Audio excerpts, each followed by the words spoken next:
The United States presidential election of 1916 was the 33rd quadrennial presidential election held on Tuesday, November 7, 1916. Incumbent President Woodrow Wilson, the Democratic candidate, was pitted against Supreme Court Justice Charles Evans Hughes, the Republican candidate. After a hard-fought contest, Wilson defeated Hughes by nearly 600,000 votes in the popular vote and secured a narrow majority in the Electoral College by winning several swing states with razor-thin margins. Wilson's re-election marked the first time that a Democratic Party candidate had won two consecutive presidential elections since Andrew Jackson won re-election in the 1832 election. The election took place while Mexico was going through the Mexican Revolution and Europe was embroiled in World War I. Public sentiment in the still neutral United States leaned towards the British and French forces, due to the harsh treatment of civilians by the German army in large parts of Belgium and northern France. However, despite the sympathy with the Allied forces, most American voters wanted to avoid involvement in the war, and preferred to continue a policy of neutrality. Wilson's campaign used the popular slogan, "He kept us out of war," to appeal to those voters who wanted to avoid a war in Europe or with Mexico. The progressive Hughes criticized Wilson for not taking the necessary preparations to face a conflict, which served to strengthen Wilson's image as an anti-war candidate. The Republicans had supported a moderate interventionist policy under the previous three administrations, while no Democratic president had presided over a major war since James K.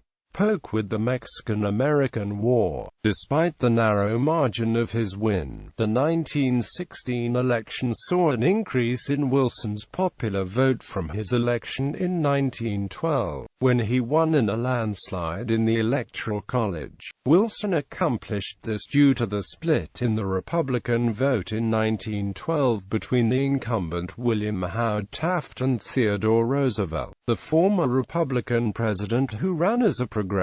In 1916, conservative and progressive Republicans were largely united under the moderate Hughes in the bid to oust Wilson. However, Wilson attracted many voters who had earlier supported Roosevelt. It is one of only 3 elections in which a nominee was elected president without the support of his state of residence. The other 2 were James K. Polk and Richard Nixon. Wilson, however, did win his state of birth, like Nixon, but unlike Polk. Nominations. Republican Party nomination. Republican candidates: Charles Evans Hughes, U.S. Supreme Court Justice and former Governor of New York; John W. Weeks, U.S. Senator from Massachusetts; Elihu Root, a former U.S. Senator from New York; Theodore E. Burton, a former U.S. Senator from Ohio; Charles W. Fairbanks, a former Vice President of the United States from Indiana; Albert B. Cummins, U.S. Senator from Iowa. Candidates Gallery. Republican National Convention. The 1916 Republican National Convention was held in Chicago between June 7 and 10.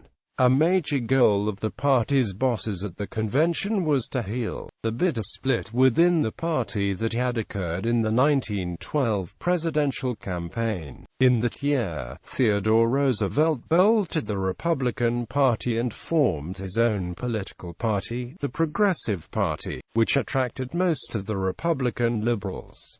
William Howard Taft, the incumbent president, won the nomination of the regular Republican Party. This split in the Republican ranks divided the Republican vote and led to the election of Democrat Woodrow Wilson. Although several candidates were openly competing for the 1916 nomination, most prominently conservative Senator Elihu Root of New York and liberal Senator John W. Weeks of Massachusetts, the party's boss bosses wanted a moderate who would be acceptable to both factions of the party. They turned to Supreme Court Justice Charles Evans Hughes, who had been serving on the court since 1910 and had the advantage of not having publicly spoken about political issues in 6 years. Although he had not actively sought the nomination, Hughes made it known that he would not turn it down. He won the nomination on the third ballot. Former Vice President Charles W. Fairbanks was nominated as his running mate. Hughes was the only Supreme Court justice to be nominated for president by a major political party. Democratic Party nomination. Democratic candidate Woodrow Wilson, President of the United States.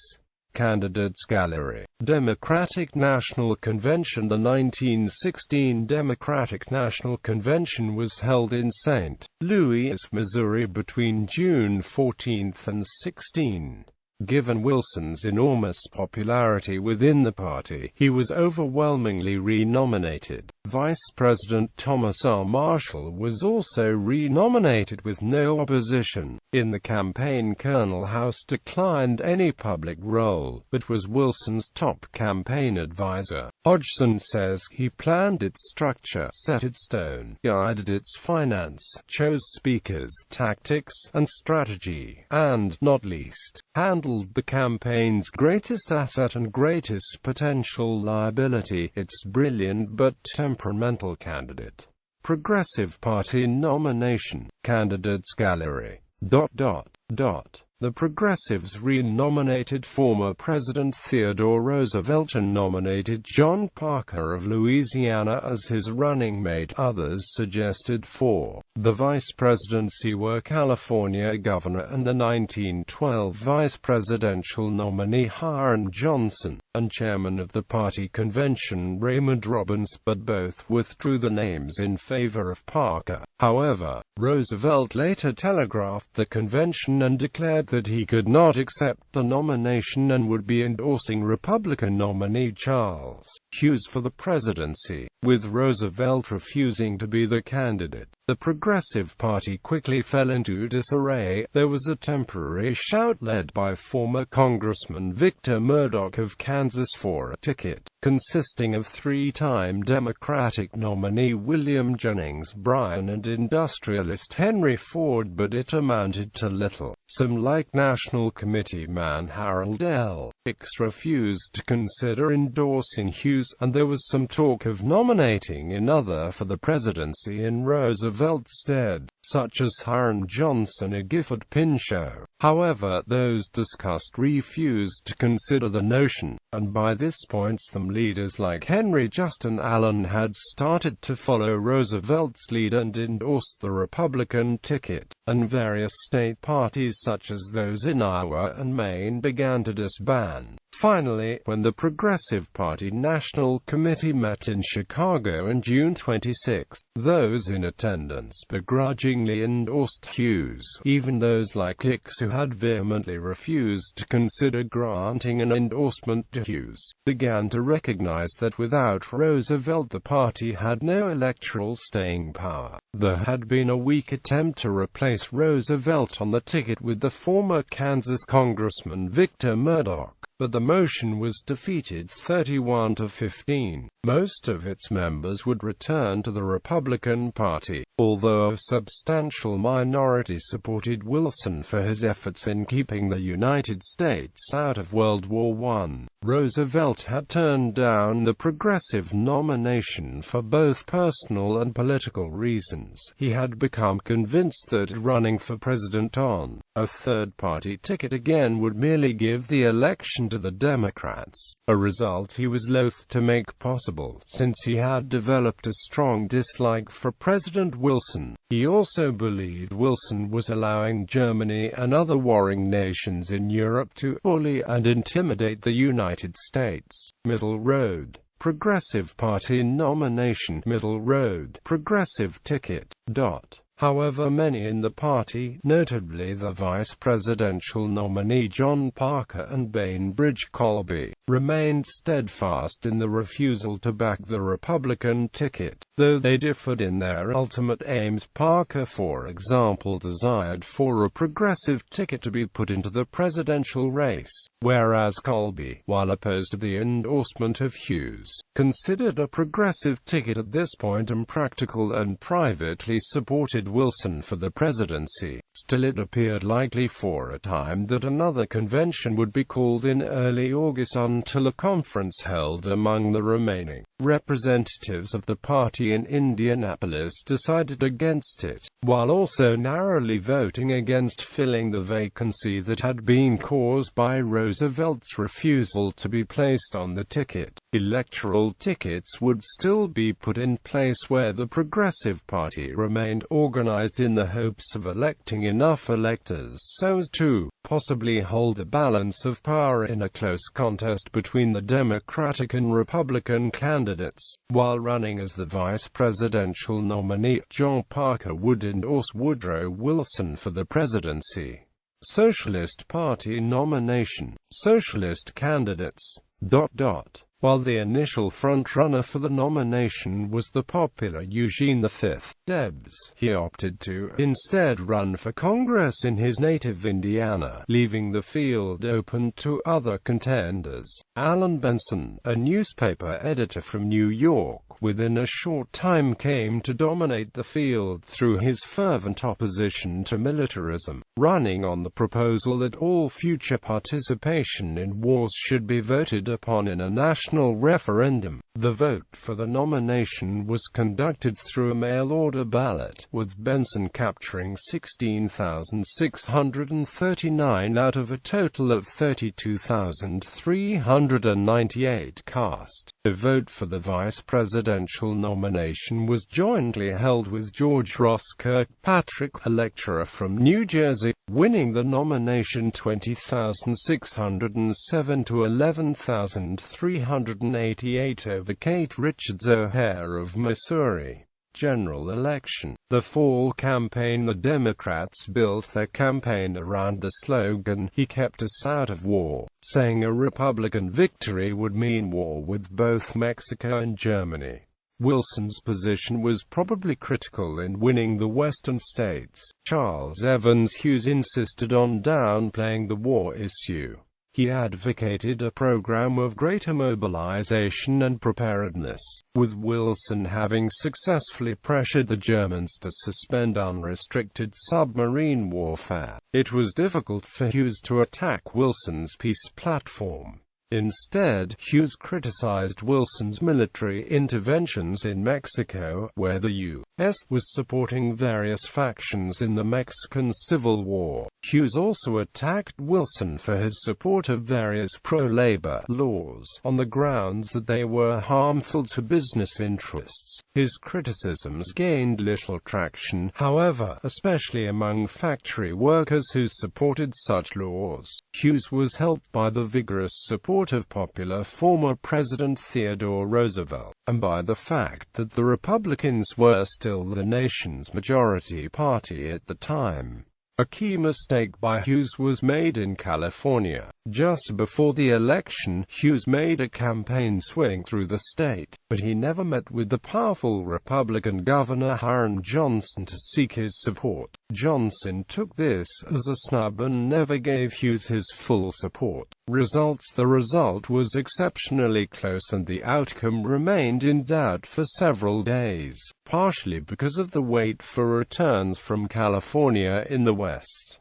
The electoral vote was one of the closest in U.S. history, with 266 votes needed to win. Wilson took 30 states for 277 electoral votes, while Hughes won 18 states and 254 electoral votes. Wilson was the second of just 4 presidents in U.S. history to win re-election with a lower percentage of the electoral vote than in the prior elections. Following James Madison in 1812, as the Electoral College had increased during Madison's first term, but held steady throughout Wilson's. Wilson was also the first of only 3 presidents to receive fewer total electoral votes. This result would be experienced again only by Franklin D. Roosevelt in 1940 and 1944, and by Barack Obama in 2012. The key state proved to be California, which Wilson won by only 3,800 votes out of nearly a million cast. New Hampshire may not have been a deciding state in the election, but the margin of victory for Wilson was the smallest ever recorded in an American presidential election, 56 votes. If Hughes had carried California and its 13 electoral votes, he would have won the election. A popular legend from the 1916 campaign states that Hughes went to bed on election night thinking that he was the newly elected president. When a reporter tried to telephone him the next morning to get his reaction to Wilson's comeback, someone answered the phone and told the reporter that the president is asleep.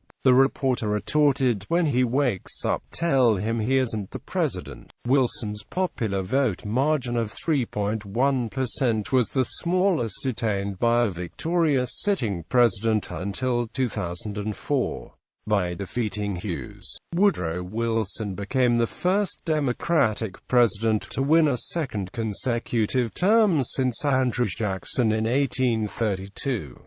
Vice President Thomas R. Marshall also earned the distinction of becoming the first vice president elected to a second term since John C. Calhoun in 1828. The total popular vote cast in 1916 exceeded that of 1912 by 3,500,000.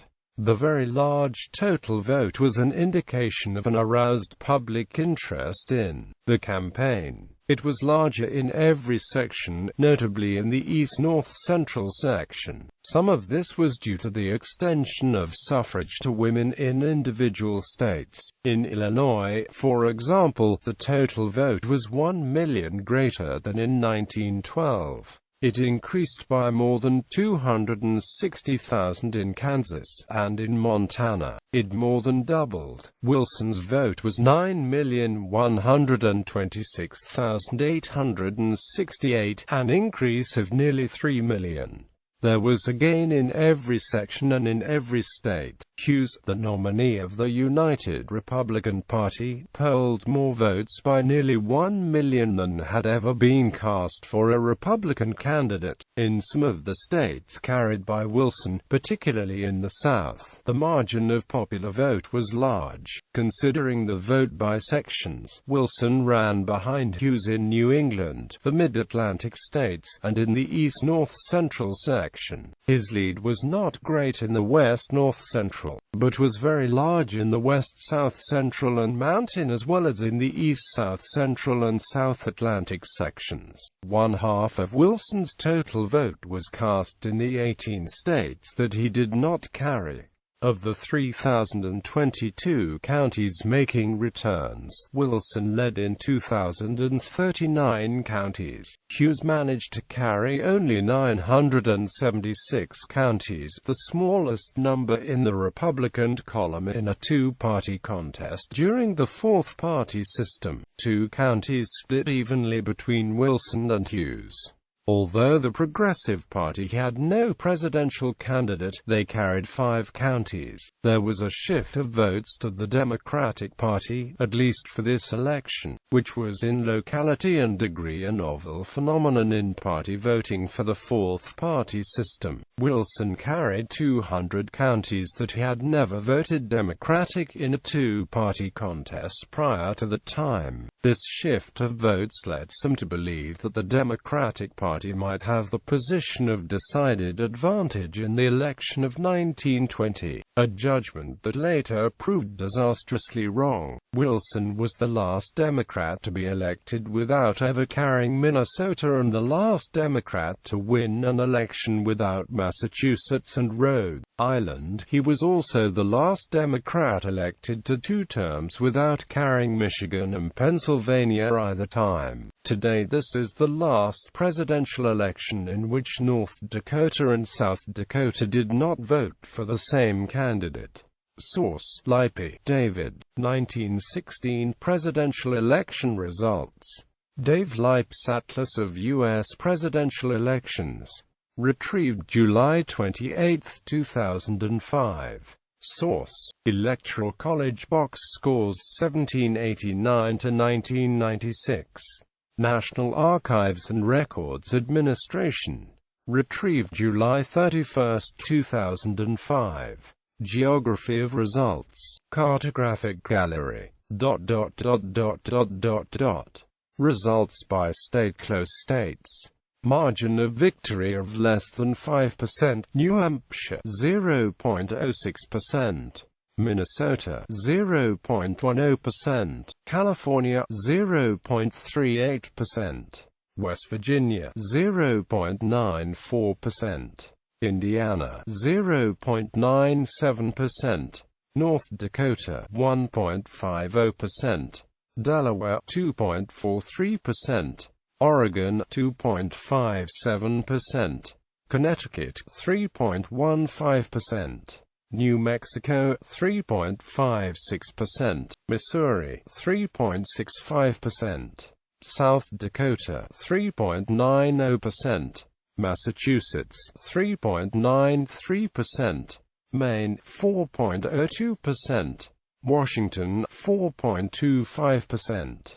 Margin of victory of between 5% and 10%. Rhode Island 5.08%, Kentucky 5.41%, Kansas 5.86%, Wisconsin 6.59%, New York 7.02%, Ohio 7.67%, Maryland 8.02%, Michigan 8.04%, Illinois 9.23%. Statistics. Counties with highest percent of vote: Dillon County, South Carolina 100.00%, Hampton County, South Carolina 100.00%, Jasper County, South Carolina 100.00%, Tunica County, Mississippi 100.00%, Eccles County, Georgia 100.00%. Counties with highest percent of vote: Leslie County, Kentucky 91.55%. Sevier County, Tennessee 90.42%. Zapata County, Texas 89.17%. Jackson County, Kentucky 87.90%. Johnson County, Tennessee 87.33%. Counties with highest percent of vote: Lafourche Parish, Louisiana 59.38%. Glasscock County, Georgia 53.79%. Paulding County, Georgia 53.52%. Fannin County, Georgia 51.29%. Iberia Parish, Louisiana 47.59%. Bibliography. Cooper, Jr., John Milton. Woodrow Wilson, ch. 16. Leary, William M., Jr. Woodrow Wilson, Irish Americans, and the Election of 1916. The Journal of American History. 54, 57-72.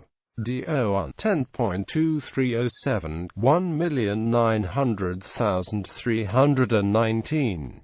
JSDO 1,900,319. Link: Arthur Stanley, Woodrow Wilson and the Progressive Era, 1910 to 1917. New York: Harper. Link: Arthur Stanley, Wilson, Campaigns for Progressivism and Peace, 1916-1917. Princeton University Press. Loveville, SD. The Presidential Election of 1916. Carbondale, Southern Illinois University Press. ISBN 0809309653. Pusey, Melo J. Charles Evans Hughes. 1. New York, Macmillan, Volume 1, Chain 31-34. Navigate.